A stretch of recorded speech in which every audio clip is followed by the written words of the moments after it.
খুবই মজার শাপলার রেসিপি শেয়ার করছি ইলিশ মাছের মাথা দিয়ে। দুইটা মাথা পেঁয়াজ কুচি, রসুন কুচি, কাঁচামরিচ চিড়ে দিয়েছি, একটু হলুদ এবং লবণ দিয়ে মাথাগুলো ভালো করে ভেজে নিয়েছি। তারপরে আমি কেটে রাখা শাপলাগুলো অ্যাড করছি। শাপলা দেখতে অনেক বেশি হলেও এটা রান্নার পর অনেক কমে যায়। খুবই সহজে অনেক শাপলা বেছে নেওয়ার পদ্ধতিটি আমার চ্যানেলে আছে, দেখে নিতে পারেন। ঢাকা দিয়ে কিছুক্ষণ রান্না করলাম। এই রেসিপিটা চিংড়ি মাছের সঙ্গে বেশ ভালো যায়। চাইলে আপনারা একটু নারকেলের দুধ অথবা নারকেলের কুচি ব্যবহার করতে পারেন, এতে টেস্ট কিন্তু বহুগুণে বেড়ে যায়।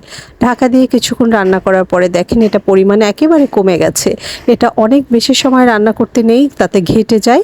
ঢেকে ঢেকে আলতো হাতে নাড়াচাড়া করে এটা কমে গেলে নামিয়ে ফেলবেন। আপনারা ঝোল চাইলে এখানে আধা কাপ পরিমাণে পানি অ্যাড করতে পারেন, আবার নাও করতে পারেন। এই ছিল শাপলার সহজ রেসিপি। আশা করি রেসিপিটি ভালো লেগেছে। সবাই ভালো থাকবেন, বিদায় নিচ্ছি। আমার চ্যানেলের রেসিপিগুলো ভালো লাগলে সাবস্ক্রাইব করবেন। বিদায় নিচ্ছি, টাটা।